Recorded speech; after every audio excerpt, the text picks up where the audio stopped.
At length, two of the men managed to bring Dyke's wrists close enough together to allow the sheriff to snap the handcuffs on. Even then, Dyke, clasping his hands and using the handcuffs themselves as a weapon, knocked down Delaney by the crushing impact of the steel bracelets upon the cowpuncher's forehead. But he could no longer protect himself from attacks from behind, and the riata was finally passed around his body, pinioning his arms to his sides. After this, it was useless to resist. The wounded deputy sat with his back to a rock, holding his broken jaw in both hands. The sheriff's horse, with its splintered foreleg, would have to be shot. Delaney's head was cut from temple to cheekbone. The right wrist of the sheriff was all but dislocated. The other deputy was so exhausted he had to be helped to his horse. But Dyke was taken. He himself had suddenly lapsed into semi-unconsciousness, unable to walk.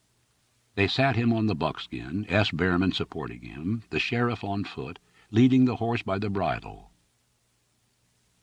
The little procession formed and descended from the hills, turning in the direction of Bonneville. A special train, one car and an engine, would be made up there, and the highwaymen would sleep in the Visalia jail that night. Delaney and S. Behrman found themselves in the rear of the cavalcade as it moved off. The cowpuncher turned to his chief.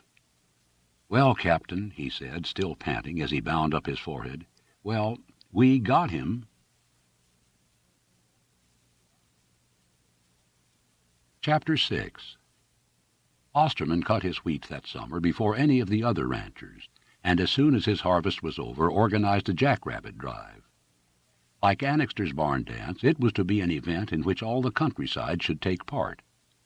The drive was to begin on the most western division of the Osterman ranch, whence it would proceed toward the southeast, crossing into the northern part of Quien-Sabe, on which Annixter had sown no wheat, and ending in the hills at the headwaters of Broderson Creek, where a barbecue was to be held.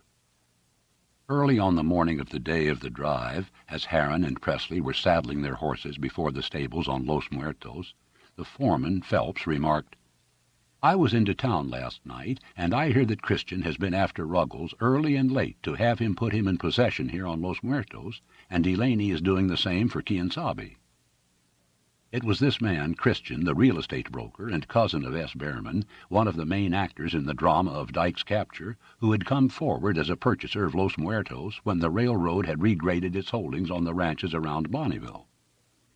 He claims, of course, Phelps went on, that when he bought Los Muertos of the railroad, he was guaranteed possession, and he wants the place in time for the harvest. "That's almost as thin," muttered Harron as he thrust the bit into his horse's mouth, "as Delaney buying Annixter's home ranch. That slice of Quien-Sabe, according to the railroad's grading, is worth about $10,000. Yes, even 15, and I don't believe Delaney is worth the price of a good horse. Why, those people don't even try to preserve appearances. Where would Christian find the money to buy Los Muertos? There's no one man in all Bonneville rich enough to do it. Damned rascals, as if we didn't see that Christian and Delaney are S. Behrman's right and left hands. Well, he'll get 'em cut off," he cried with sudden fierceness, "if he comes too near the machine." "How is it, Harron," asked Presley as the two young men rode out of the stable yard, "how is it the railroad gang can do anything before the Supreme Court hands down a decision?" "Well, you know how they talk," growled Harron. "They have claimed that the cases taken up to the Supreme Court were not test cases, as we claim they are, and that because neither Annixter nor the governor appealed, they've lost their cases by default. It's the rottenest kind of sharp practice, but it won't do any good. The League is too strong. They won't dare move on us yet a while. Why, Press, the moment they try to jump any of these ranches around here, they would have 600 rifles cracking at them as quick as how do you do. Why, it would take a regiment of U.S. soldiers to put any one of us off our land. No, sir, they know the League means business this time." As Presley and Harron trotted on along the county road, they continually passed or overtook other horsemen or buggies, carryalls, buckboards, or even farm wagons going in the same direction. These were full of the farming people from all the country around Bonneville on their way to the rabbit drive. The same people seen at the barn dance, in their Sunday finery, the girls in muslin frocks and garden hats, the men with linen dusters over their black clothes. the older women in prints and dotted calicoes. Many of these latter had already taken off their bonnets, the day was very hot, and pinning them in newspapers stowed them under the seats. They tucked their handkerchief into the collars of their dresses or knotted them about their fat necks to keep out the dust. From the axle-trees of the vehicle swung carefully covered buckets of galvanized iron in which the lunch was packed. The younger children, the boys with great frilled collars, the girls with ill-fitting shoes cramping their feet, leaned from the sides of the buggy and carryall, eating bananas and macaroons, staring about with ox-like stolidity. Tied to the axles, the dogs followed the horses' hoofs with lolling tongues coated with dust. The California summer lay blanket-wise and smothering over all the land. The hills, bone-dry, were browned and parched. The grasses and wild oats, sere and yellow, snapped like glass filaments underfoot. The roads, the bordering fences, even the lower leaves and branches of the trees were thick and gray with dust. All color had been burned from the landscape, except in the irrigated patches, that in the waste of brown and dull yellow glowed like oases. The wheat, now close to its maturity, had turned from pale yellow to golden yellow, and from that to brown.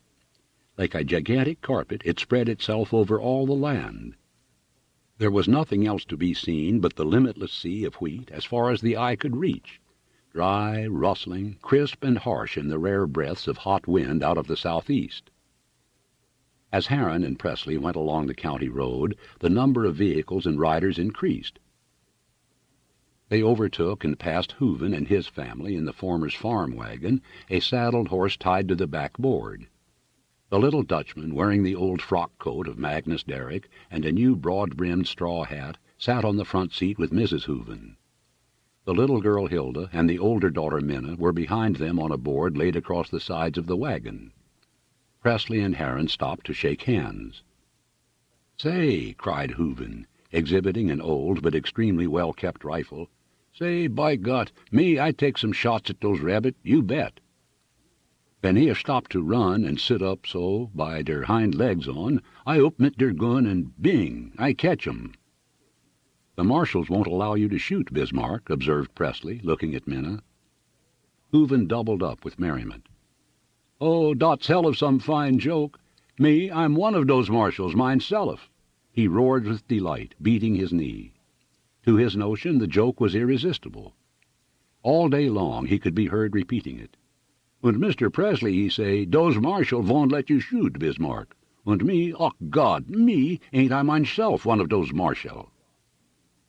As the two friends rode on, Presley had in his mind the image of Minna Hooven, very pretty in a clean gown of pink gingham, a cheap straw sailor hat from a Bonneville store on her blue-black hair. He remembered her very pale face, very red lips, and eyes of greenish blue, a pretty girl certainly, always trailing a group of men behind her. Her love affairs were the talk of all Los Muertos. "I hope that Hooven girl won't go to the bad," Presley said to Harron. "Oh, she's all right," the other answered. "There's nothing vicious about Minna, and I guess she'll marry that foreman on the ditch gang right enough." "Well, as a matter of course, she's a good girl," Presley hastened to reply, "only she's too pretty for a poor girl, and too sure of her prettiness besides. That's the kind," he continued, "who would find it pretty easy to go wrong if they lived in a city." Around Carahers was a veritable throng. Saddle horses and buggies by the score were clustered underneath the shed or hitched to the railings in front of the watering trough. 3 of Broderson's Portuguese tenants and a couple of workmen from the railroad shops in Bonneville were on the porch, already very drunk. Continually young men, singly or in groups, came from the doorway, wiping their lips with sidelong gestures of the hand. The whole place exhaled the febrile bustle of the saloon on a holiday morning. The procession of teams streamed on through Bonneville, reinforced at every street corner. Along the upper road from Quien-Sabe and Guadalajara came fresh auxiliaries. Spanish Mexicans from the town itself, swarthy young men on capering horses, dark-eyed girls and matrons in red and black and yellow, more Portuguese in brand-new overalls smoking long, thin cigars. Even Father Soria appeared. "Look," said Presley, "there goes Annixter and Hilma. He's got his buckskin back." The master of Quien-Sabe, in top-laced boots and campaign hat, a cigar in his teeth, followed along beside the carryall. Hilma and Mrs. Derrick were on the back seat, young Vaca driving. Aaron and Presley bowed, taking off their hats. "Hello, hello, Press," cried Annixter over the heads of the intervening crowd, standing up in his stirrups and waving a hand. "Great day. What a mob, hey? Say, when this thing is over and everybody starts to walk into the barbecue, come and have lunch with us. I'll look for you, you and Harron. Hello, Harron, where's the governor?" "He didn't come today," Harron shouted back as the crowd carried him farther away from Annixter, left him and old Broderson at Los Muertos. The throng emerged into the open country again, spreading out upon the Osterman ranch. From all directions could be seen horses and buggies driving across the stubble, converging upon the rendezvous. Osterman's ranch house was left to the eastward, the army of the guests hurrying forward, for it began to be late, to where around a flagpole, flying a red flag, a vast crowd of buggies and horses was already forming. The marshals began to appear. Hooven, descending from the farm wagon, pinned his white badge to his hat brim and mounted his horse. Osterman, in marvelous riding clothes of English pattern, galloped up and down upon his best thoroughbred, cracking jokes with everybody, chaffing, joshing, his great mouth distended in a perpetual grin of amiability. Stop here, he vociferated, dashing along in front of Presley and Harron, waving his crop. The procession came to a halt, the horses' heads pointing eastward. The line began to be formed. The marshals, perspiring, shouting, fretting, galloping about, urging this one forward, ordering this one back, ranged the thousands of conveyances and cavaliers in a long line, shaped like a wide-open crescent. Its wings, under the command of lieutenants, were slightly advanced. Far out, before its center, Osterman took his place, delighted beyond expression at his conspicuousness, posing for the gallery, making his horse dance. "Well, ain't they going to commence then pretty soon?" exclaimed Mrs. Hooven, who had taken her husband's place on the forward seat of the wagon. "I never was so warm," murmured Minna, fanning herself with her hat. All seemed in readiness. For miles over the flat expanse of stubble curved the innumerable lines of horses and vehicles. At a guess, nearly 5,000 people were present. The drive was one of the largest ever held. But no start was made. Immobilized, the vast crescent stuck motionless under the blazing sun. Here and there could be heard voices uplifted in jocular remonstrance. "Oh, I say, get a move on somebody." "All aboard." "Say, I'll take root here pretty soon."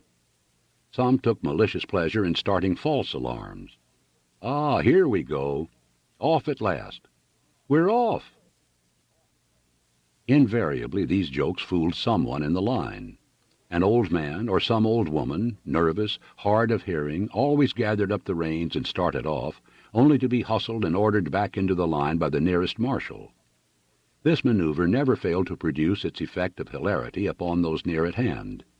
Everybody laughed at the blunderer, the joker jeering audibly. "Hey, come back here." "Oh, he's easy." "Don't be in a hurry, Grandpa." "Say, you want to drive all the rabbits yourself?" Later on, a certain group of these fellows started a huge josh. "Say, that's what we're waiting for, the do funny." "The do funny?" "Sure, you can't drive rabbits without the do funny." "What's the do funny?" "Oh, say, she don't know what the do funny is. We can't start without it, sure. Pete went back to get it." "Oh, you're joking me. There's no such thing." "Well, aren't we waiting for it?" "Oh, look, look," cried some woman in a covered rig. "See, they are starting already, way over there." In fact, it did appear as if the far extremity of the line was in motion. Dust rose in the air above it. "They are starting. Why don't we start?" "No, they've stopped. False alarm." "They've not either. Why don't we move?" But as one or two began to move off, the nearest marshal shouted wrathfully, "Get back there! Get back there!" "Well, they've started over there." "Get back, I tell you." "Where's the do funny?" "Say, we're going to miss it all. They've all started over there." A lieutenant came galloping along in front of the line, shouting, "Here, what's the matter here? Why don't you start?" There was a great shout. Everybody simultaneously uttered a prolonged, Oh, we're off. Here we go for sure this time. Remember to keep the alignment, roared the lieutenant. Don't go too fast. And the marshals, rushing here and there on their sweating horses to points where the line bulged forward, shouted, waving their arms, "Not too fast! Not too fast! Keep back here! Here, keep closer together here! Do you want to let all the rabbits run back between you?" A great confused sound rose into the air. The creaking of axles, the jolt of iron tires over the dry clods, the click of brittle stubble under the horses' hoofs, the barking of dogs, the shouts of conversation and laughter.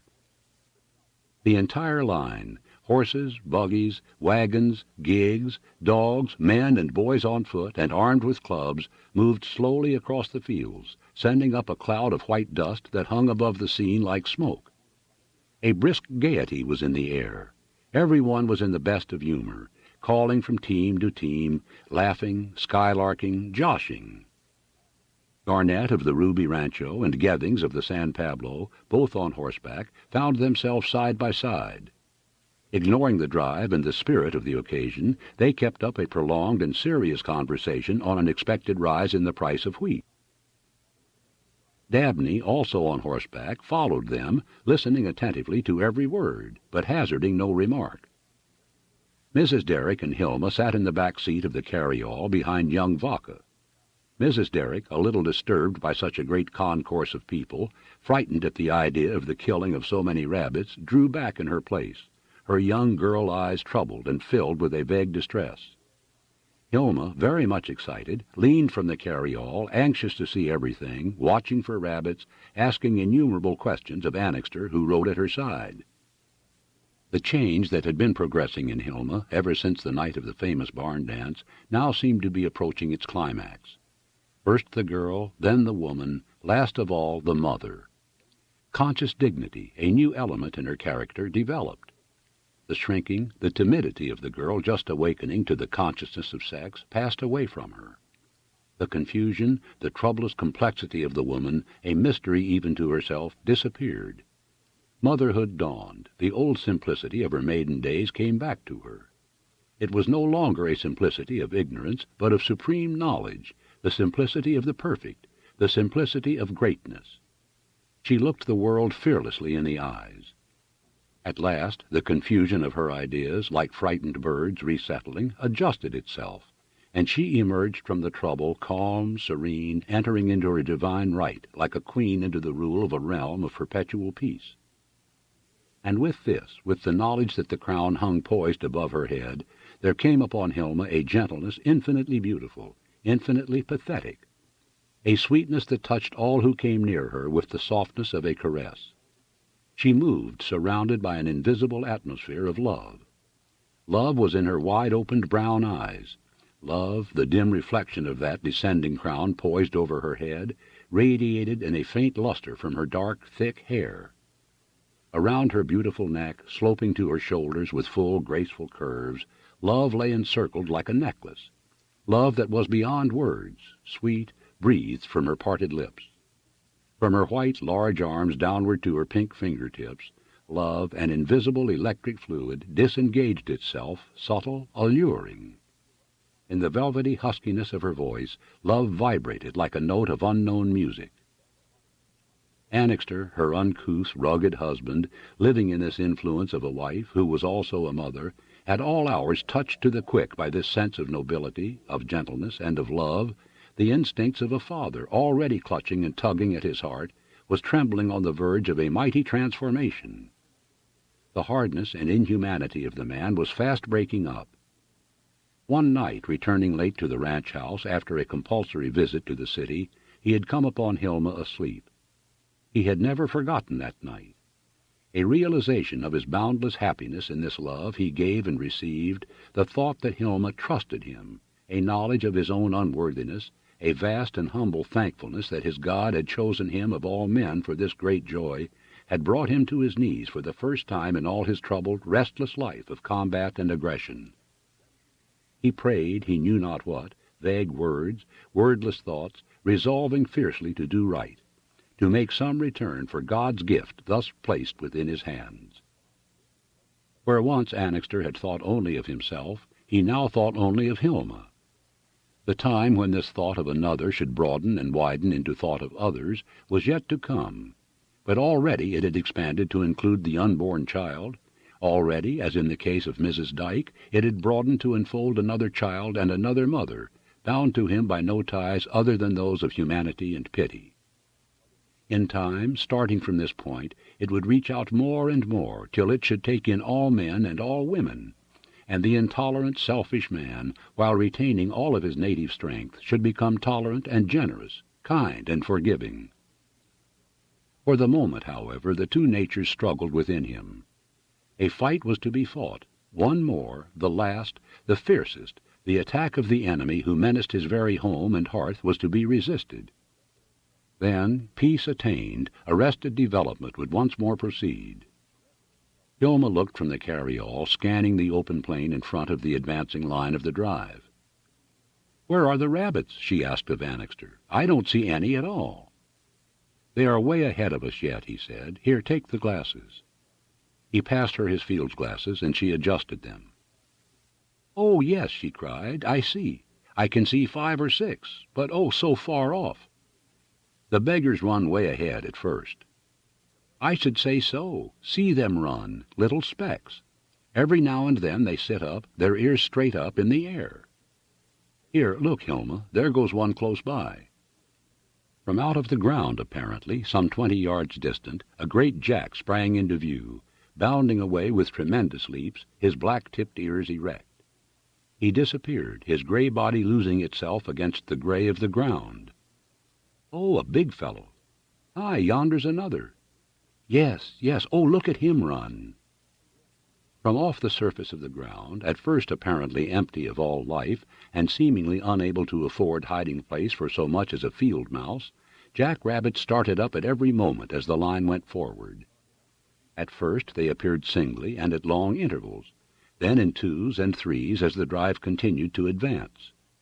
They leaped across the plain and stopped in the distance, sitting up with straight ears, then ran on again, were joined by others, sank down flush to the soil, their ears flattened, started up again, ran to the side, turned back, once more darted away with incredible swiftness, and were lost to view only to be replaced by a score of others. Gradually, the number of jacks to be seen over this expanse of stubble in front of the line of teams increased. Their antics were infinite.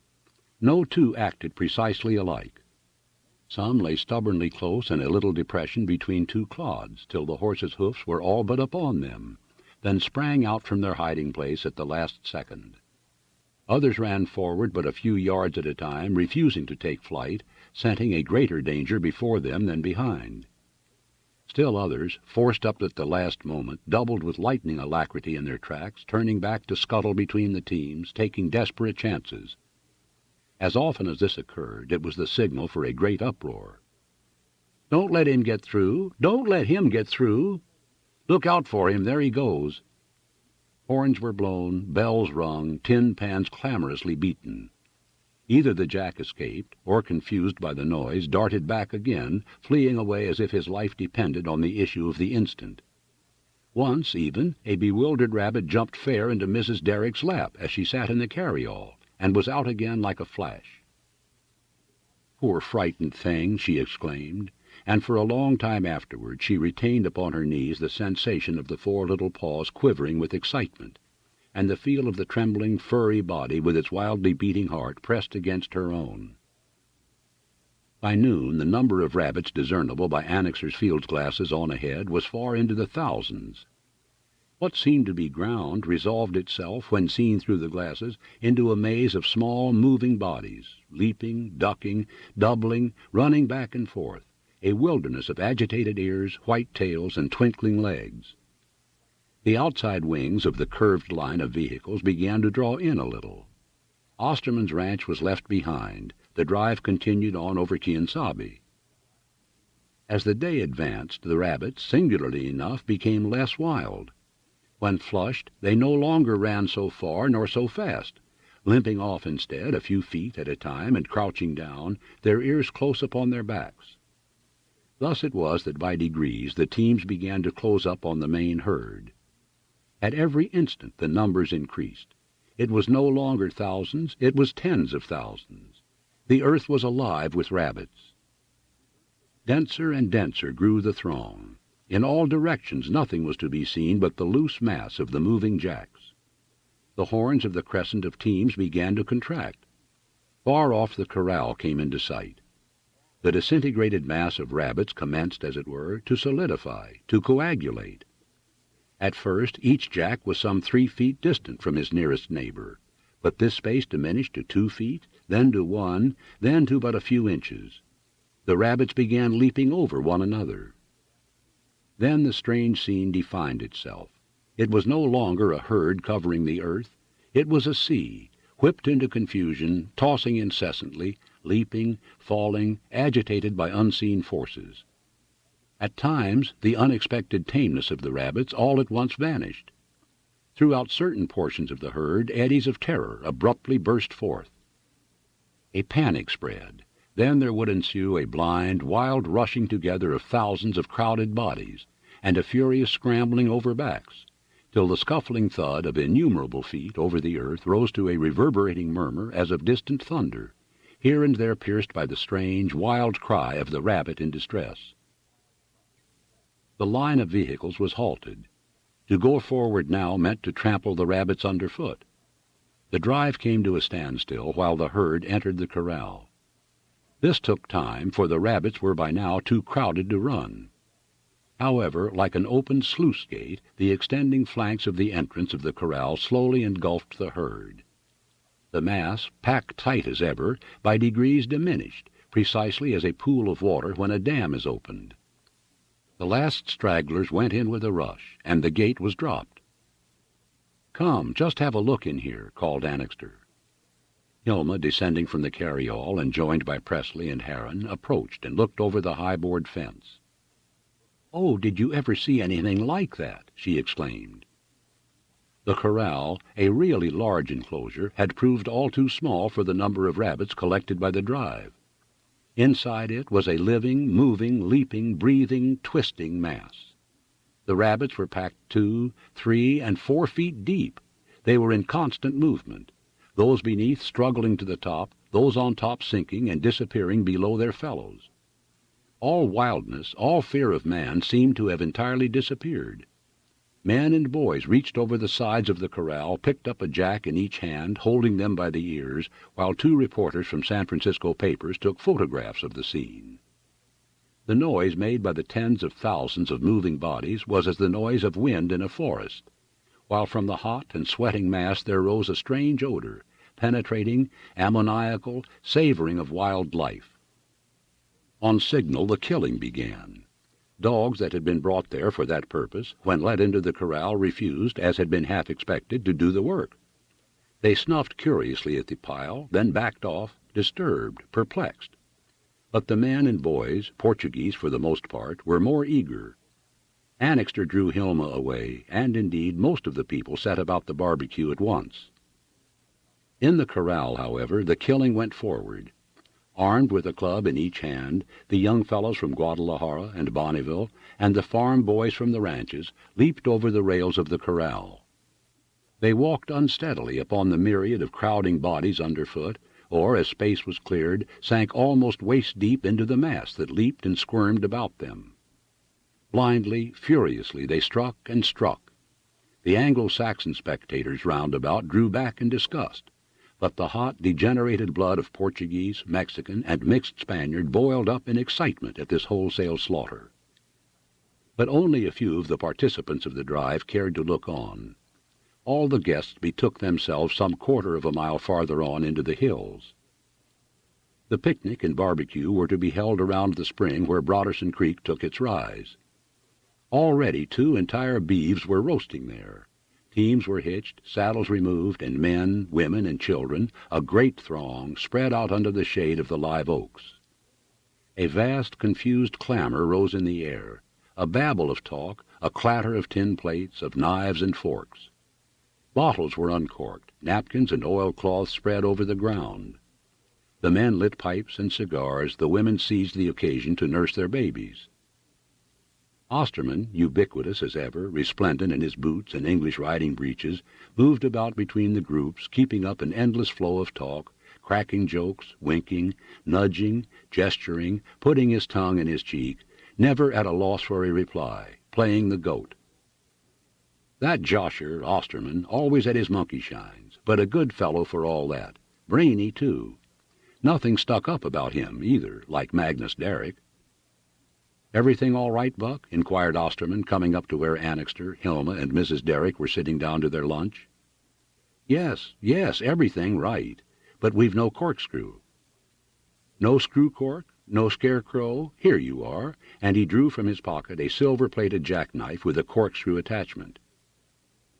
Harron and Presley came up, bearing between them a great smoking roasted portion of beef just off the fire. Hilma hastened to put forward a huge china platter. Osterman had a joke to crack with the two boys, a joke that was rather broad, but as he turned about, the words almost on his lips, his glance fell upon Hilma herself, whom he had not seen for more than 2 months. She had handed Presley the platter, and was now sitting with her back against the tree between 2 bowls of the roots. The position was a little elevated, and the supporting roots on either side of her were like the arms of a great chair, a chair of state. She sat thus as on a throne, raised above the rest, the radiance of the unseen crown of motherhood glowing from her forehead, the beauty of the perfect woman surrounding her like a glory. And the josh died away on Osterman's lips, and unconsciously and swiftly he bared his head. Something was passing there in the air about him that he did not understand, something, however, that imposed reverence and profound respect. For the first time in his life, embarrassment seized upon him, upon this joker, this wearer of clothes, this teller of funny stories, with his large red ears, bald head, and comic actor's face. He stammered confusedly and took himself away, for the moment abstracted, serious, lost in thought. By now everyone was eating. It was the feeding of the people, elemental, gross, a great appeasing of appetite, an enormous quenching of thirst. Quarters of beef, roasts, ribs, shoulders, haunches were consumed. Loaves of bread by the thousands disappeared. Whole barrels of wine went down the dry and dusty throats of the multitude. Conversation lagged while the people ate, while hunger was appeased. Everybody had his fill. One ate for the sake of eating, resolved that there should be nothing left, considering it a matter of pride to exhibit a clean plate. After dinner, preparations were made for games. On a flat plateau at the top of one of the hills, the contestants were to strive.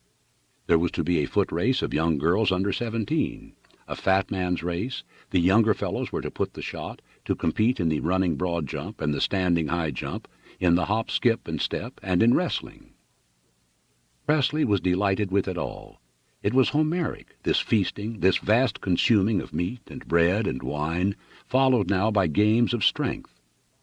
An epic simplicity and directness, an honest Anglo-Saxon mirth and innocence commended it. Crude it was, coarse it was, but no taint of viciousness was here. These people were good people, kindly, benignant even, always readier to give than to receive, always more willing to help than to be helped. They were good stock. Of such was the backbone of the nation, sturdy Americans every one of them. Where else in the world round were such strong, honest men and such strong, beautiful women? Annixter, Harron, and Presley climbed to the level plateau where the games were to be held to lay out the courses and mark the distances. It was the very place where once Presley had loved to lounge entire afternoons, reading his books of poems, smoking, and dozing. From this high point one dominated the entire valley to the south and west. The view was superb. The 3 men paused for a moment on the crest of the hill to consider it. Young Vaca came running and panting up the hill after them, calling for Annixter. Well, what is it?" "Mr. Osterman's looking for you, sir, you and Mr. Harron. Vanamy, that cowboy over at Derrick's, has just come from the governor with a message. I guess it's important." "Hello, what's up now?" muttered Annixter as they turned back. They found Osterman saddling his horse in furious haste. Near by him was Vanamy, holding by the bridle an animal that was one lather of sweat. A few of the picnickers were turning their heads curiously in that direction. Evidently something of moment was in the wind. "What's all up?" demanded Annixter, as he and Heron, followed by Presley, drew near. "There's hell to pay," exclaimed Osterman under his breath. "Read that. Vanamy just brought it." He handed Annixter a sheet of notepaper and turned again to the cinching of his saddle. "We've got to be quick," he cried. "They've stolen a march on us."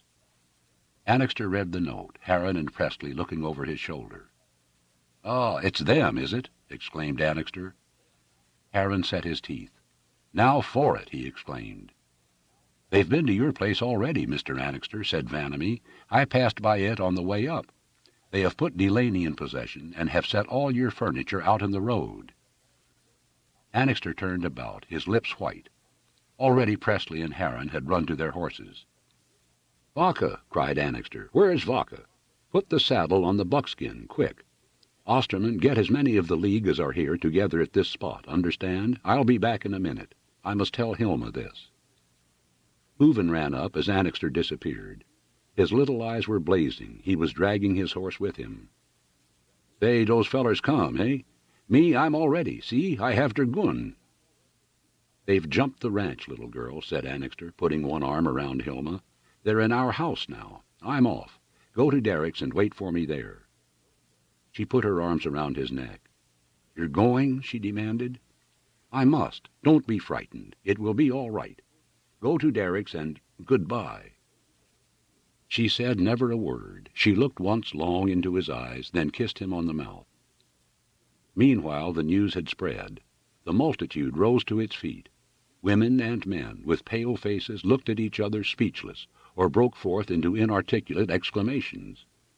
A strange, unfamiliar murmur took the place of the tumultuous gaiety of the previous moments. A sense of dread, of confusion, of impending terror weighed heavily in the air. What was now to happen? When Annixter got back to Osterman, he found a number of the Leaguers already assembled. They were all mounted. Hooven was there, and Heron, and besides these, Garnett of the Ruby Ranch, and Gethings of the San Pablo, Phelps, the foreman of Los Muertos, and last of all Dabney, silent as ever, speaking to no one. Presley came riding up. "Best keep out of this, Press," cried Annixter. "Are we ready?" exclaimed Gethings. "Ready, ready. We're all here." "All? Is this all of us?" cried Annixter. "Where are the 600 men who were going to rise when this happened?" They had wavered, these other Leaguers. Now, when the actual crisis impended, they were smitten with confusion. Ah, no, they were not going to stand up and be shot at just to save Derrick's land. They were not armed. What did Annixter and Osterman take them for? No, sir, the railroad had stolen a march on them. After all his big talk, Derrick had allowed them to be taken by surprise. The only thing to do was to call a meeting of the executive committee. That was the only thing. As for going down there with no weapons in their hands, no, sir, that was asking a little too much. "Come on, then, boys," shouted Osterman, turning his back on the others. "The governor says to meet him at Hooven's. We'll make for the Long Trestle and strike the trail to Hooven's there." They set off. It was a terrible ride. Twice during the scrambling descent from the hills, Presley's pony fell beneath him. Annixter on his buckskin, and Osterman on his thoroughbred, good horsemen both, led the others, setting a terrific pace. The hills were left behind. Broderson Creek was crossed, and on the levels of Quien-Sabe, straight through the standing wheat, the 9 horses, flogged and spurred, stretched out to their utmost. Their passage through the wheat sounded like the rip and tear of a gigantic web of cloth. The landscape on either hand resolved itself into a long blur. Tears came to the eyes. Flying pebbles, clods of earth, grains of wheat flung up in the flight stung the face like shot. Osterman's thoroughbred took the second crossing of Broderson's Creek in a single leap. Down under the Long Trestle tore the cavalcade in a shower of mud and gravel. Up again on the farther bank, the horses blowing like steam engines. On into the trail to Hooven's, single file now, Presley's pony lagging, Hooven's horse bleeding at the eyes, the buckskin game as a fighting cock, catching her second wind, far in the lead now, distancing even the English thoroughbred that Osterman rode. At last Hooven's unpainted house, beneath the enormous live oak tree, came in sight. Across the lower road, breaking through fences and into the yard around the house, thundered the Leaguers. Magnus was waiting for them. The riders dismounted, hardly less exhausted than their horses. "Why, where's all the men?" Annixter demanded of Magnus. "Broderson is here, and Cutter," replied the governor. "No one else. I thought you would bring more men with you. There are only 9 of us." "And the 600 Leaguers who were going to rise when this happened," exclaimed Garnett bitterly. "Rot the League," cried Annixter. "It's gone to pot. Went to pieces at the first touch." "We have been taken by surprise, gentlemen, after all," said Magnus. "Totally off our guard. But there are 11 of us. It is enough." "Well, what's the game? Has the marshal come? How many men are with him?" "The United States Marshal from San Francisco," explained Magnus, "came down early this morning and stopped at Guadalajara. We learned it all through our friends in Bonneville about an hour ago. They telephoned me and Mr. Broderson. S. Behrman met him and provided about a dozen deputies. Delaney, Ruggles, and Christian joined them at Guadalajara. They left Guadalajara, going toward Mr. Annixter's ranch house on Quien They are serving the writs and ejectment and putting the dummy buyers in possession. They are armed. S. Behrman is with them." "Where are they now?" "Cutter is watching them from the Long Trestle. They returned to Guadalajara. They are there now." "Well," observed Gethings, "from Guadalajara they can only go to 2 places. Either they will take the upper road and go on to Osterman's next, or they will take the lower road to Mr. Derrick's." "That is as I supposed," said Magnus. "That is why I wanted you to come here. From Hooven's here we can watch both roads simultaneously."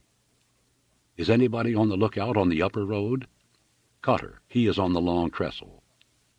"Say," observed Hooven, the instincts of the old-time soldier stirring him, "say, dose feller pretty damn schmart, I think. We got to put some picket way out there by the lower road, also, and he take those glasses Mr. Annixter got by him. Say, look at those irrigation ditch. Dot ditch he run right across both those road, hey? That's some fine entrenchment, you bet. We fight 'em from those ditch." In fact, the dry irrigating ditch was a natural trench, admirably suited to the purpose, crossing both roads as Hooven pointed out, and barring approach from Guadalajara to all the ranches save Annixter's, which had already been seized. Gethings departed to join Cutter on the Long Trestle, while Phelps and Harron, taking Annixter's field glasses with them and mounting their horses, went out toward Guadalajara on the lower road to watch for the marshal's approach from that direction. After the outposts had left them, the party in Hooven's cottage looked to their weapons. Long since, every member of the League had been in the habit of carrying his revolver with him. They were all armed, and, in addition, Hooven had his rifle. Presley alone carried no weapon. The main room of Hooven's house, in which the Leaguers were now assembled, was barren, poverty-stricken, but tolerably clean. An old clock ticked vociferously on a shelf. In one corner was a bed with a patched, faded quilt. In the center of the room, straddling over the bare floor, stood a pine table. Around this the men gathered, 2 or 3 occupying chairs, Annixter sitting sideways on the table, the rest standing. "I believe, gentlemen," said Magnus, "that we can go through this day without bloodshed. I believe not one shot need be fired. The railroad will not force the issue, will not bring about actual fighting. When the marshal realizes that we are thoroughly in earnest, thoroughly determined, I am convinced that he will withdraw." There were murmurs of assent.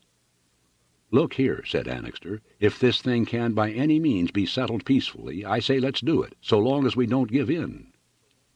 The others stared. Was this Annixter who spoke, the hotspur of the League, the quarrelsome, irascible fellow who loved and sought a quarrel? Was it Annixter, who now had been the first and only one of them all to suffer, whose ranch had been seized, whose household possessions had been flung out into the road? "When you come right down to it," he continued, "killing a man, no matter what he's done to you, is a serious business. I propose we make one more attempt to stave this thing off. Let's see if we can't get to talk with the marshal himself. At any rate, warn him of the danger of going any further. Boys, let's not fire the first shot. What do you say?" The others agreed unanimously and promptly, and old Broderson, tugging uneasily at his long beard, added, No violence, no unnecessary violence, that is. I should hate to have innocent blood on my hands. That is, if it is innocent." The others agreed unanimously and promptly, and old Broderson, tugging uneasily at his long beard, added, No violence, no unnecessary violence, that is. I should hate to have innocent blood on my hands. That is, if it is innocent. I don't know, that S. Behrman, he is surely he had innocent blood on his head. That Dyke affair, terrible, terrible. But then Dyke was in the wrong, driven to it, though. The railroad did drive him to it. I want to be fair and just to everybody. "There's a team coming up the road from Los Muertos," announced Presley from the door. "Fair and just to everybody," murmured old Broderson, wagging his head, frowning perplexedly. "I don't want to harm anybody unless they harm me." "Is the team going toward Guadalajara?" inquired Garnett, getting up and coming to the door. "Yes, it's a Portuguese, one of the garden truck men." "We must turn him back," declared Osterman. "He can't go through here. We don't want him to take any news on to the marshal and S. Behrman." "I'll turn him back," said Presley. He rode out toward the market cart, and the others, watching from the road in front of Hooven, saw him halt it. An excited interview followed. They could hear the Portuguese expostulating volubly, but in the end he turned back. "Martial law on Los Muertos, isn't it?" observed Osterman. "Steady, all," he exclaimed as he turned about. "Here comes Harron." Harron rode up at a gallop. The others surrounded him. "I saw them," he said. "They are coming this way. S. Behrman and Ruggles are in a 2-horse buggy. All the others are on horseback. There are 11 of them. Christian and Delaney are with them. Those 2 have rifles. I left Hooven watching them." "Better call in Gethings and Cutter right away," said Annixter. "We'll need all our men." "I'll call them in," Presley volunteered at once. "Can I have the buckskin? My pony is about done up." He departed at a brisk gallop, but on the way met Gethings and Cutter returning. They, too, from their elevated position, had observed the marshal's party leaving Guadalajara by the lower road. Presley told them of the decision of the Leaguers not to fire until fired upon. "All right," said Gethings, "but if it comes to a gunfight, that means it's all up with at least one of us. Delaney never misses his man." When they reached Hooven's again, they found that the Leaguers had already taken their position in the ditch. The plank bridge across it had been torn up. Magnus, 2 long revolvers lying on the embankment in front of him, was in the middle, Harron at his side. On either side, some 5 feet intervening between them, stood the other Leaguers, their revolvers ready. Dabney, the silent old man, had taken off his coat. "Take your places between Mr. Osterman and Mr. Broderson," said Magnus, as the 3 men rode up. "Presley," he added, "I forbid you to take any part in this affair." "Yes, keep him out of it," cried Annixter from his position at the extreme end of the line.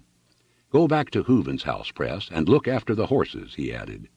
"This is no business of yours, and keep the road behind us clear. Don't let anyone come near, not anyone, understand?" Presley withdrew, leading the buckskin and the horses that Gethings and Cutter had ridden. He fastened them under the great live oak, and then came out and stood in the road in front of the house to watch what was going on. In the ditch, shoulder deep, the Leaguers, ready, watchful, waited in silence, their eyes fixed on the white shimmer of the road leading to Guadalajara.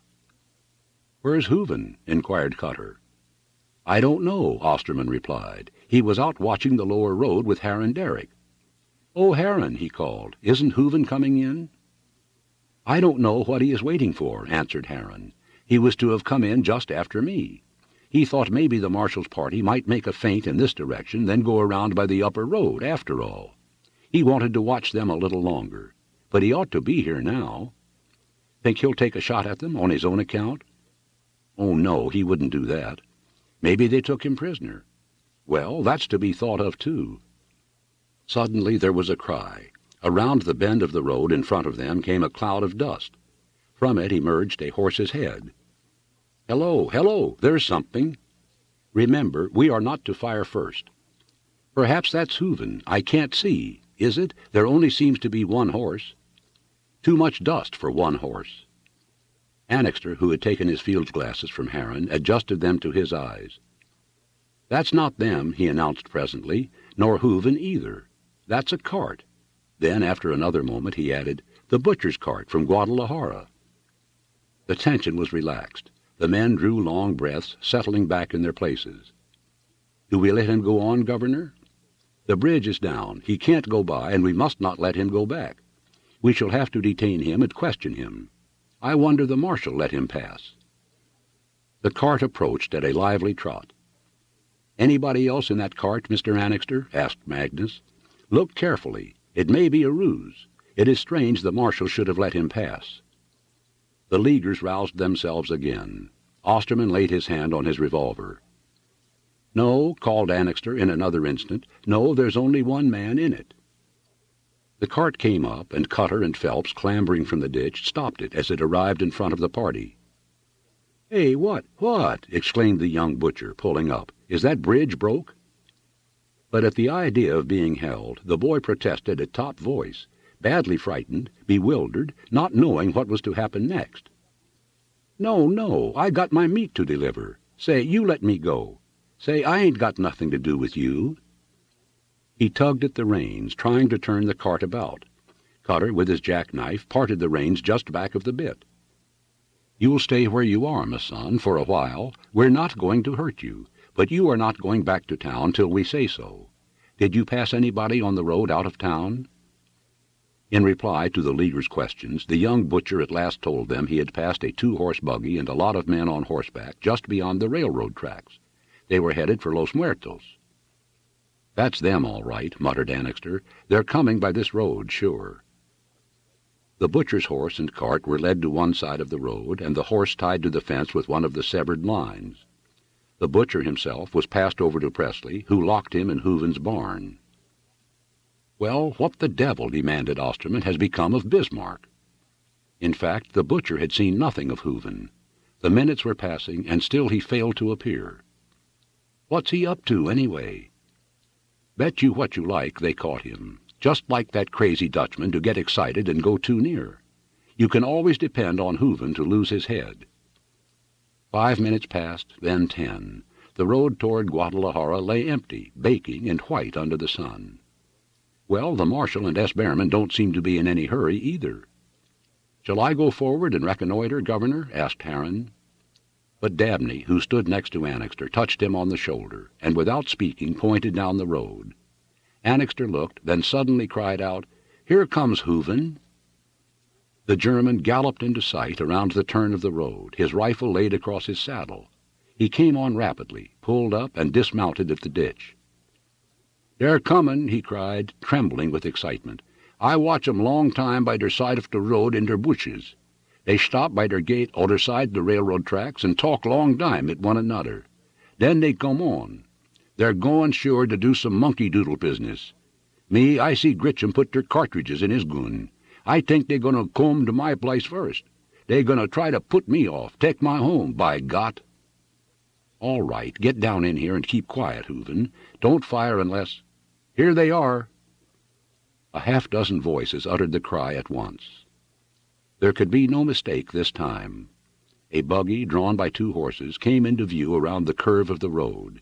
3 riders accompanied it, and behind these, seen at intervals in a cloud of dust, were 2, 3, 5, 6 others. This, then, was S. Behrman with the United States Marshal and his posse.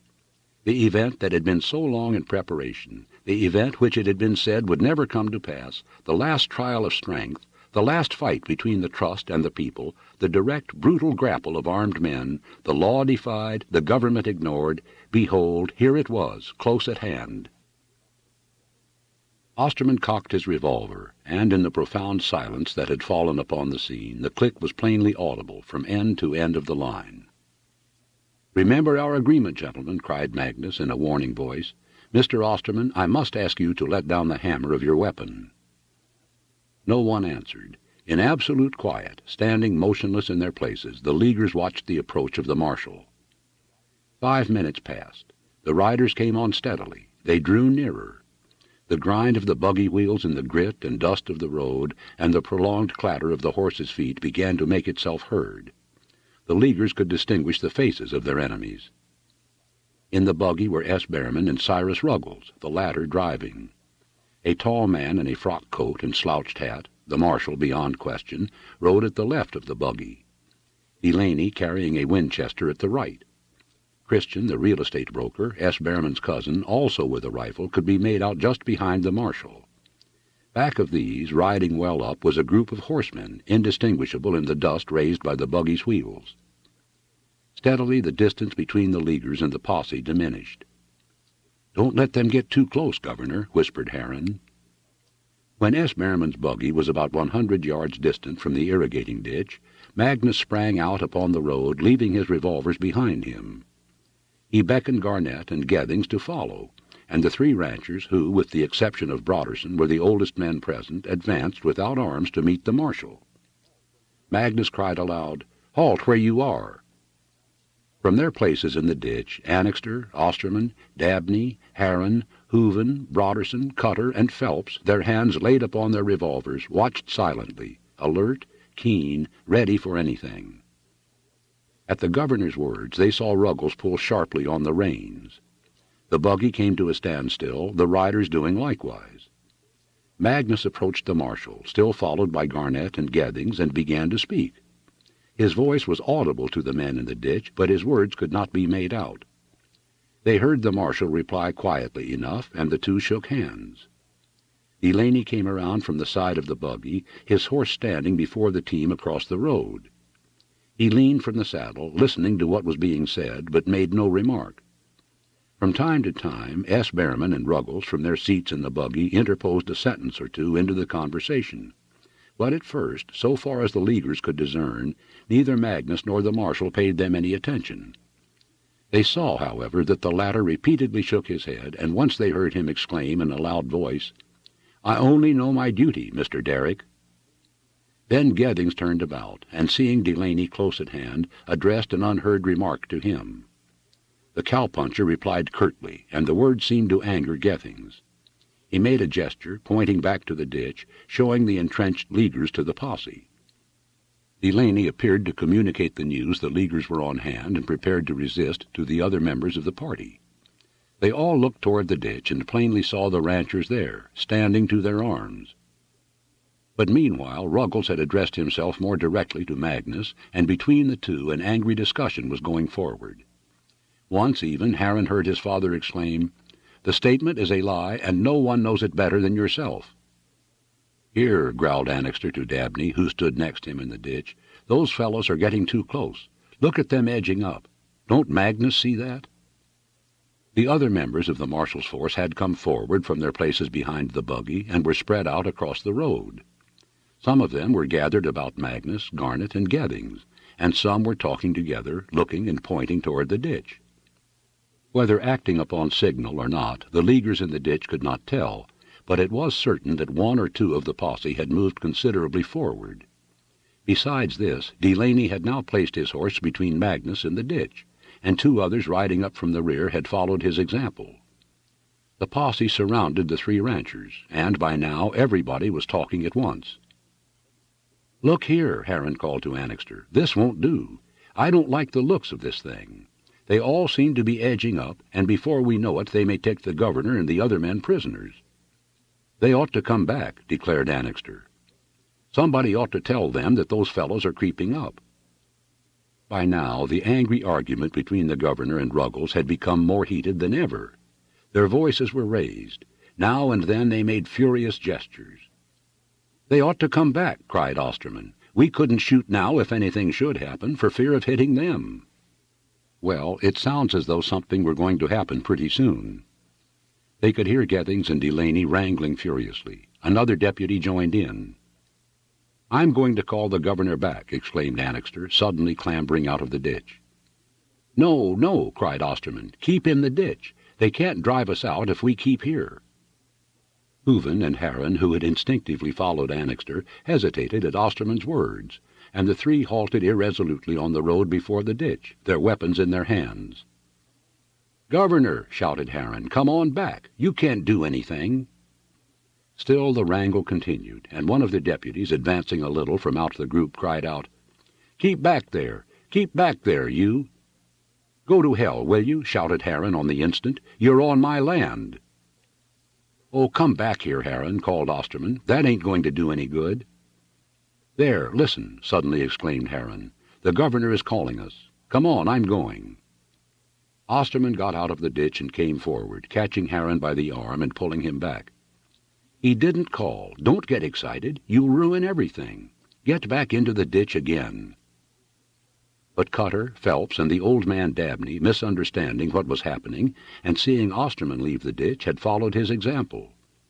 All the Leaguers were now out of the ditch and a little way down the road, Hooven, Osterman, Annixter, and Harron in front, Dabney, Phelps, and Cutter coming up from behind. "Keep back, you!" cried the deputy again. In the group around S. Behrman's buggy, Gethings and Delaney were yet quarreling, and the angry debate between Magnus, Garnett, and the marshal still continued. Till this moment, the real estate broker, Christian, had taken no part in the argument, but had kept himself in the rear of the buggy. Now, however, he pushed forward. There was but little room for him to pass, and as he rode by the buggy, his horse scraped his flank against the hub of the wheel. The animal recoiled sharply, and, striking against Garnett, threw him to the ground. Delaney's horse stood between the buggy and the Leaguers gathered on the road in front of the ditch. The incident, indistinctly seen by them, was misinterpreted. Garnett had not yet risen when Hooven raised a great shout. "Hoch, der Kaiser! Hoch, der Vaterland!" With the words, he dropped to one knee and, sighting his rifle carefully, fired into the group of men around the buggy. Instantly, the revolvers and rifles seemed to go off of themselves. Both sides, deputies and Leaguers, opened fire simultaneously. At first, it was nothing but a confused roar of explosions. Then the roar lapsed to an irregular, quick succession of reports, shot leaping after shot. Then a moment's silence, and last of all, regular as clock ticks, 3 shots at exact intervals. Then stillness. Delaney, shot through the stomach, slid down from his horse and, on his hands and knees, crawled from the road into the standing wheat. Christian fell backward from the saddle toward the buggy and hung suspended in that position, his head and shoulders on the wheel, one stiff leg still across his saddle. Hooven, in attempting to rise from his kneeling position, received a rifle ball squarely in the throat and rolled forward upon his face. Old Broderson, crying out, "Oh, they've shot me, boys," staggered sideways, his head bent, his hands rigid at his sides, and fell into the ditch. Osterman, blood running from his mouth and nose, turned about and walked back. Presley helped him across the irrigating ditch, and Osterman laid himself down, his head on his folded arms. Harron Derrick dropped where he stood, turning over on his face, and lay motionless, groaning terribly, a pool of blood forming under his stomach. The old man Dabney, silent as ever, received his death, speechless. He fell to his knees, got up again, fell once more, and died without a word. Annixter, instantly killed, fell his length to the ground and lay without movement, just as he had fallen, one arm across his face.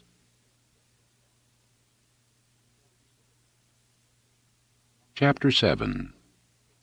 On their way to Derrick's ranch house, Hilma and Mrs. Derrick heard the sounds of distant firing. "Stop!" cried Hilma, laying her hand upon young Vaca's arm.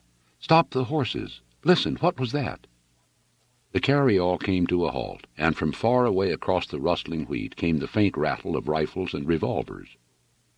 "Say," cried Vaca, rolling his eyes. "Oh, say, they're fighting over there." Mrs. Derrick put her hands over her face. "Fighting!" she cried. Oh, it's terrible. Magnus is there, and Harron." "Where do you think it is?" demanded Hilma. "That's over toward Hooven's." "I'm going. Turn back. Drive to Hooven's, quick." "Better not, Mrs. Annixter," protested the young man. "Mr. Annixter said we were to go to Derrick's. Better keep away from Hooven's if there's trouble there. We wouldn't get there till it's over anyhow." Yes, let's go home," cried Mrs. Derrick. "I'm afraid. Oh, Hilma, I'm afraid." "Come with me to Hooven's, then." "There, where they are fighting? Oh, I couldn't. I can't. It would be all over before we got there, as Mr. Vaca says." "Sure," repeated young Vaca. "Drive to Hooven's," commanded Hilma. "If you won't, I'll walk there." She threw off the lap-robes, preparing to descend.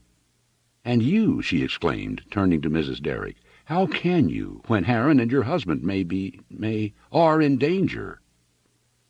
Grumbling, Vaca turned the carryall about and drove across the open fields till he reached the road to Guadalajara, just below the mission.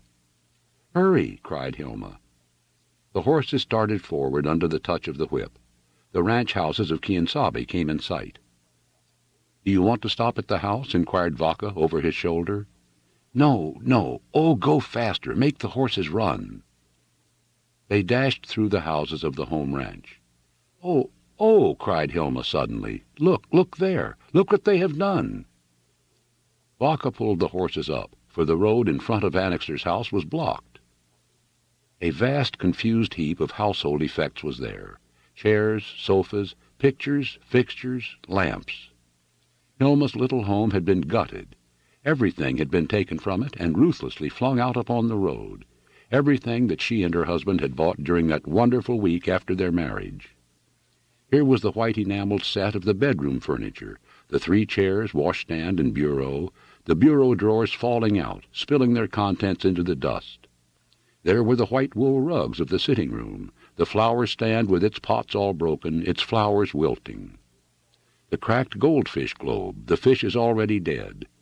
The rocking chair, the sewing machine, the great round table of yellow oak, the lamp with its deep shade of crinkly red tissue paper, the pretty tinted photographs that had hung on the wall, the choir boys with beautiful eyes, the pensive young girls in pink gowns, the pieces of wood carving that represented quails and ducks, and last of all, its curtains of crisp, clean muslin, cruelly torn and crushed, the bed, the wonderful canopied bed so brave and gay, of which Hilma had been so proud, thrust out there into the common road, torn from its place, from the discreet intimacy of her bridal chamber, violated, profaned, flung out into the dust and garish sunshine for all men to stare at, a mockery and a shame. To Hilma it was as though something of herself, of her person, had been thus exposed and degraded. All that she held sacred, pilloried, gibbeted, and exhibited to the world's derision. Tears of anguish sprang to her eyes. A red flame of outraged modesty overspread her face. "Oh!" she cried, a sob catching her throat. "Oh, how could they do it?" But other fears intruded. Other greater terrors impended. "Go on!" she cried to Vaca. "Go on quickly!" But Vaca would go no farther. He had seen what had escaped Hilma's attention. 2 men, deputies no doubt, on the porch of the ranch house. They held possession there, and the evidence of the presence of the enemy in this raid upon Quien-Sabe had daunted him. "No, sir," he declared, getting out of the carryall. "I ain't going to take you anywhere where you're liable to get hurt. Besides, the road's blocked by all this stuff. You can't get the team by." Hilma sprang from the carryall. "Come," she said to Mrs. Derrick.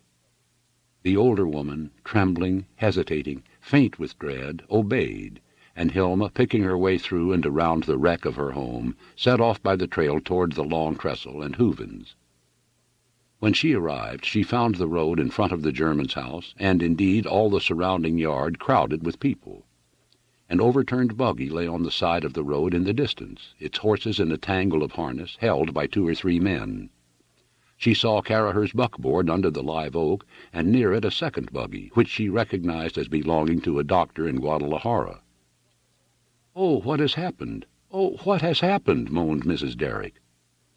"Come," repeated Hilma. The young girl took her by the hand, and together they pushed their way through the crowd of men and women and entered the yard.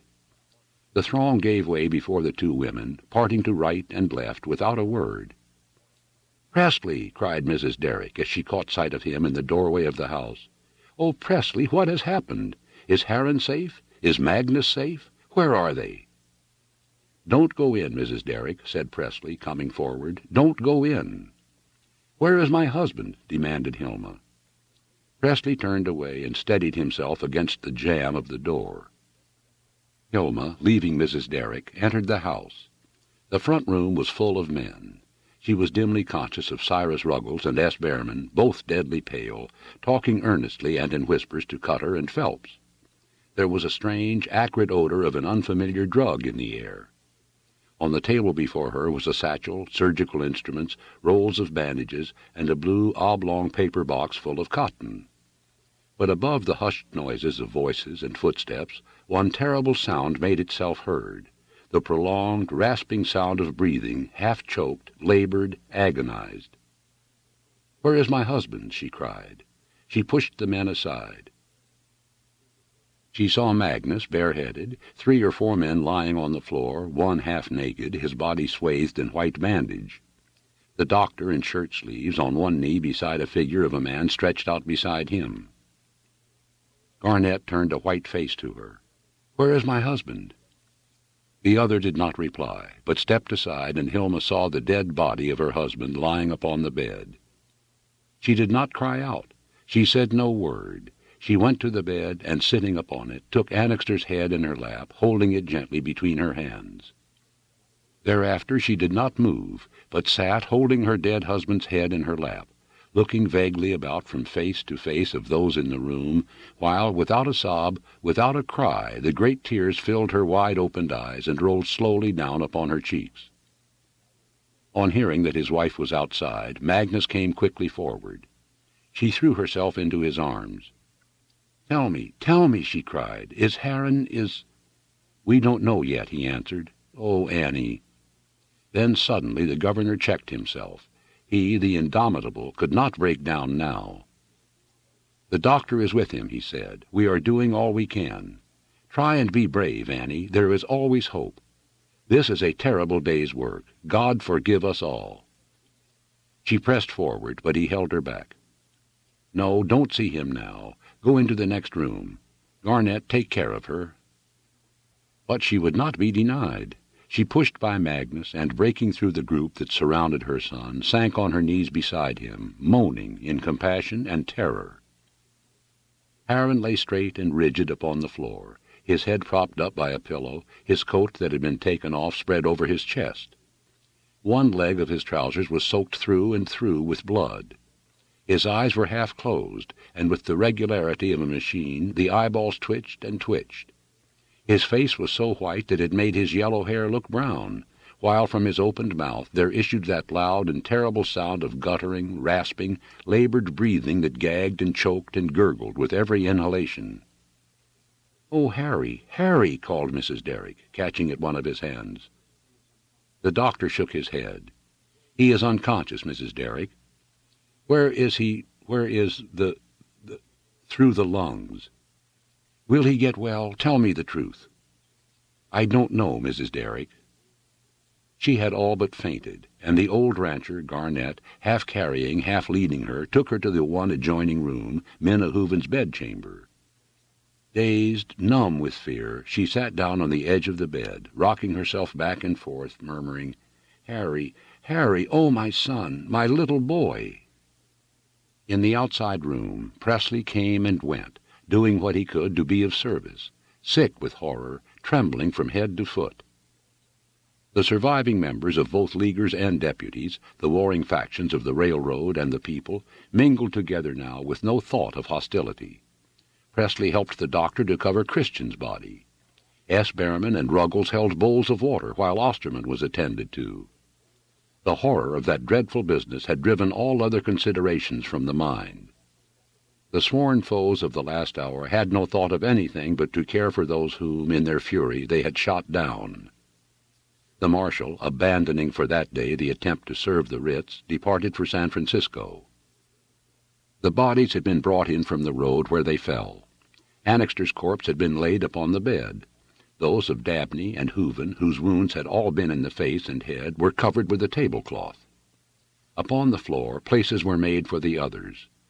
Cutter and Ruggles rode into Guadalajara to bring out the doctor there and to telephone to Bonneville for others. Osterman had not at any time since the shooting lost consciousness. He lay upon the floor of Hooven's house, bare to the waist, bandages of adhesive tape reeved about his abdomen and shoulder. His eyes were half closed. Presley, who looked after him pending the arrival of a hack from Bonneville that was to take him home, knew that he was in agony. But this poser, this silly fellow, this cracker of jokes, whom no one had ever taken very seriously, at the last redeemed himself. When at length the doctor had arrived, he had for the first time opened his eyes. "I can wait," he said. "Take Harren first." And when at length his turn had come, and while the sweat rolled from his forehead as the doctor began probing for the bullet, he had reached out his free arm and taken Presley's hand in his, gripping it harder and harder as the probe entered the wound. His breath came short through his nostrils. His face, the face of a comic actor, with its high cheekbones, bald forehead, and salient ears, grew paler and paler. His great slit of a mouth shut tight, but he uttered no groan. When the worst anguish was over, and he could find breath to speak, his first words had been, "Were any of the others badly hurt?" As Presley stood by the door of the house after bringing in a pail of water for the doctor, he was aware of a party of men who had struck off from the road on the other side of the irrigating ditch and were advancing cautiously into the field of wheat. He wondered what it meant, and Cutter coming up at that moment, Presley asked him if he knew. "It's Delaney," said Cutter. "It seems that when he was shot he crawled off into the wheat. They are looking for him there." Presley had forgotten all about the buster, and had only a vague recollection of seeing him slide from his horse at the beginning of the fight. Anxious to know what had become of him, he hurried up and joined the party of searchers. "We better look out," said one of the young men, "how we go fooling around in here. If he's alive yet, he's just as liable as not to think we're after him and take a shot at us." "I guess there ain't much fight left in him," another answered. "Look at the wheat here. Lord, he's bled like a stuck pig." "Here's his hat," abruptly exclaimed the leader of the party. "He can't be far off. Let's call him." They called repeatedly, without getting any answer, then proceeded cautiously. All at once the men in advance stopped so suddenly that those following caromed against them. There was an outburst of exclamation. "Here he is! Good Lord, sure, that's him! Poor fellow, poor fellow!" The cowpuncher lay on his back, deep in the wheat, his knees drawn up, his eyes wide open, his lips brown. Rigidly gripped in one hand was his empty revolver. The men, farm hands from the neighboring ranches, young fellows from Guadalajara, drew back in instinctive repulsion. One at length ventured near, peering down into the face. "Is he dead?" inquired those in the rear. "I don't know." "Well, put your hand on his heart." "No, I don't want to." "What are you afraid of?" "Well, I just don't want to touch him, that's all. It's bad luck. You feel his heart." "You can't always tell by that." "How can you tell, then?" "Shaw, you fellows make me sick. Here, let me get there. I'll do it." There was a long pause as the other bent down and laid his hand on the cowpuncher's breast. "Well?" "I can't tell. Sometimes I think I feel its beat, and sometimes I don't. I never saw a dead man before." "Well, you can't tell by the heart." "What's the good of talking so blame much? Dead or not, let's carry him back to the house." 2 or 3 ran back to the road for planks from the broken bridge. When they returned with these, a litter was improvised, and throwing their coats over the body, the party carried it back to the road. The doctor was summoned, and declared the cowpuncher to have been dead over half an hour. "What did I tell you?" exclaimed one of the group. "Well, I never said he wasn't dead," protested the other. "I only said you couldn't always tell by whether his heart beat or not." But all at once there was a commotion. The wagon containing Mrs. Hooven, Minna, and little Hilda drove up. "Hey, den, my men," cried Mrs. Hooven, wildly interrogating the faces of the crowd. "What has happened? Say, den, those fellers, have they hurt my men, eh, what?" She sprang from the wagon, followed by Minna, with Hilda in her arms.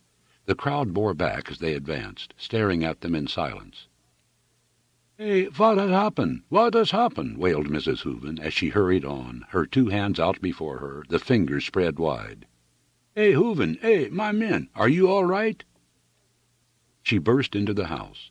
Hooven's body had been removed to an adjoining room, the bedroom of the house, and to this room Mrs. Hooven, Minna still at her heels, proceeded, guided by an instinct born of the occasion. Those in the outside room, saying no word, made way for them. They entered, closing the door behind them, and through all the rest of that terrible day no sound nor sight of them was had by those who crowded into and about that house of death. Of all the main actors of the tragedy of the fight in the ditch, they remained the least noted, obtruded themselves the least upon the world's observation. They were, for the moment, forgotten. But by now Hooven's house was the center of an enormous crowd. A vast concourse of people from Bonneville, from Guadalajara, from the ranches, swelled by thousands who had that morning participated in the rabbit drive, surged about the place. Men and women, young boys, young girls, farm hands, villagers, townspeople, ranchers, railroad employees, Mexicans, Spaniards, Portuguese. Presley, returning from the search for Delaney's body, had to fight his way to the house again. And from all this multitude there rose an indefinable murmur. As yet there was no menace in it, no anger. It was confusion merely, bewilderment, the first long-drawn "oh" that greets the news of some great tragedy. The people had taken no thought as yet. Curiosity was their dominant impulse. Everyone wanted to see what had been done, failing that, to hear of it, and failing that, to be near the scene of the affair. The crowd of people packed the road in front of the house for nearly a quarter of a mile in either direction. They balanced themselves upon the lower strands of the barbed wire fence in their effort to see over each other's shoulders. They stood on the seats of their carts, buggies, and farm wagons, a few even upon the saddles of their riding horses. They crowded, pushed, struggled, surged forward and back without knowing why, converging incessantly upon Hooven's house. When at length Presley got to the gate, he found a carryall drawn up before it. Between the gate and the door of the house a lane had been formed, and as he paused there a moment, a group of Leaguers, among whom were Garnett and Gethings, came slowly from the door, carrying old Broderson in their arms. The doctor, bareheaded and in his shirt-sleeves, squinting in the sunlight, attended them, repeating at every step, "Slow, slow, take it easy, gentlemen." Old Broderson was unconscious. His face was not pale. No bandages could be seen. With infinite precautions the men bore him to the carryall and deposited him on the back seat. The rain flaps were let down on one side to shut off the gaze of the multitude. But at this point a moment of confusion ensued. Presley, because of half a dozen people who stood in his way, could not see what was going on. There were exclamations, hurried movements. The doctor uttered a sharp command, and a man ran back to the house, returning on the instant with the doctor's satchel. By this time Presley was close to the wheels of the carryall, and could see the doctor inside the vehicle bending over old Broderson. Here it is," exclaimed the man who had been sent to the house. "I won't need it," answered the doctor. "He's dying now." At the words a great hush widened throughout the throng near at hand. Some men took off their hats. "Stand back," protested the doctor quietly. "Stand back, good people, please." The crowd bore back a little. In the silence a woman began to sob. The seconds passed, then a minute. The horses of the carryall shifted their feet and whisked their tails, driving off the flies. At length the doctor got down from the carryall, letting down the rain flaps on that side as well.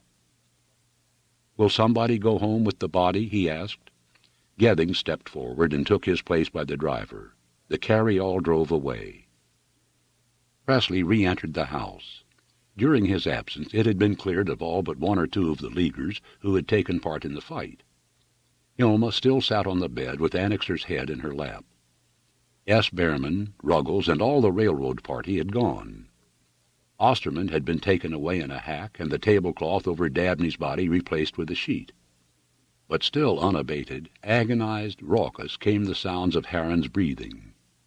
Everything possible had already been done. For the moment it was out of the question to attempt to move him. His mother and father were at his side. Magnus with a face of stone, his look fixed on those persistently twitching eyes, Annie Derrick crouching at her son's side, one of his hands in hers, fanning his face continually with the crumpled sheet of an old newspaper. Presley, on tiptoes, joined the group, looking on attentively. One of the surgeons who had been called from Bonneville stood close by, watching Harron's face, his arms folded. "How is he?" Presley whispered. "He won't live," the other responded. By degrees the choke and gurgle of the breathing became more irregular, and the lids closed over the twitching eyes. All at once the breath ceased. Magnus shot an inquiring glance at the surgeon. "He is dead, Mr. Derrick," the surgeon replied. Annie Derrick, with a cry that rang through all the house, stretched herself over the body of her son, her head upon his breast, and the governor's great shoulders bowed never to rise again. "God help me and forgive me," he groaned. Presley rushed from the house, beside himself with grief, with horror, with pity, and with mad, insensate rage. On the porch outside, Caraher met him. Is he, began the saloon-keeper. "Yes, he's dead," cried Presley. "They're all dead, murdered, shot down, dead, all of them. Whose turn is next?" "That's the way they killed my wife, Presley." "Caraher," cried Presley, "give me your hand. I've been wrong all the time. The League is wrong. All the world is wrong. You are the only one of us all who is right. I'm with you from now on.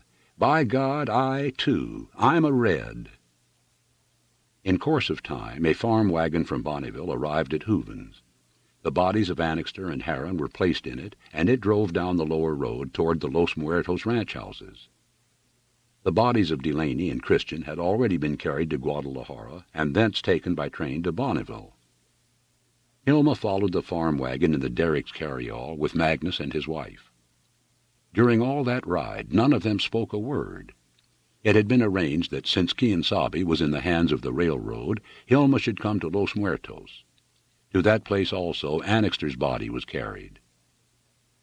Later on in the day, when it was almost evening, the undertaker's black wagon passed the Derricks' home ranch on its way from Hooven's and turned into the county road toward Bonneville. The initial excitement of the affair of the irrigating ditch had died down. The crowd long since had dispersed. By the time the wagon passed Caraher's saloon, the sun had set. Night was coming on.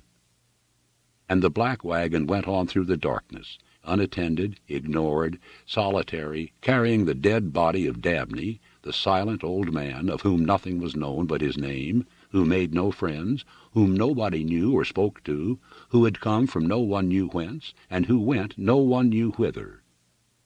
Toward midnight of that same day, Mrs. Dyke was awakened by the sounds of groaning in the room next to hers.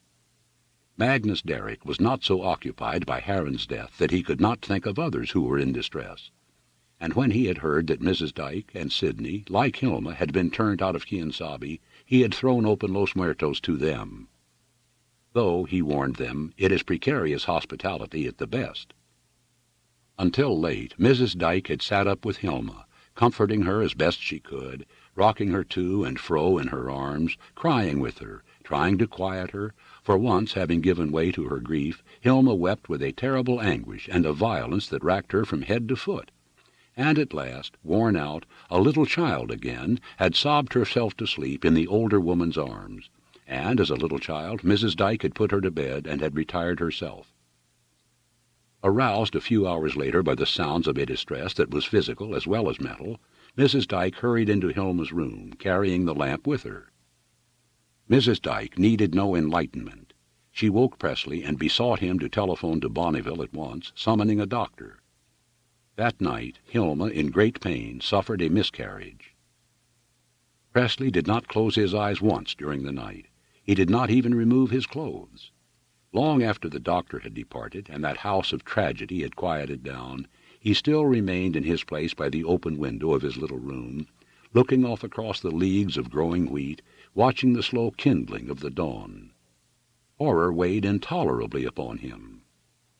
Monstrous things, huge, terrible, whose names he knew only too well, whirled at a gallop through his imagination, or rose spectral and grisly before the eyes of his mind. Harron dead, Annixter dead, Broderson dead, Osterman perhaps even at that moment dying. Why, these men had made up his world. Annixter had been his best friend, Harron his almost daily companion. Broderson and Osterman were familiar to him as brothers. They were all his associates, his good friends. The group was his environment, belonging to his daily life. And he, standing there in the dust of the road by the irrigating ditch, had seen them shot. He found himself suddenly at his table, the candle burning at his elbow, his journal before him, writing swiftly, the desire for expression, the craving for outlet to the thoughts that clamored tumultuous at his brain, never more insistent, more imperious. Thus he wrote. Dabney dead, Hooven dead, Harron dead, Annixter dead, Broderson dead, Osterman dying, S. Behrman alive, successful. The railroad in possession of Quien Sabe. I saw them shot.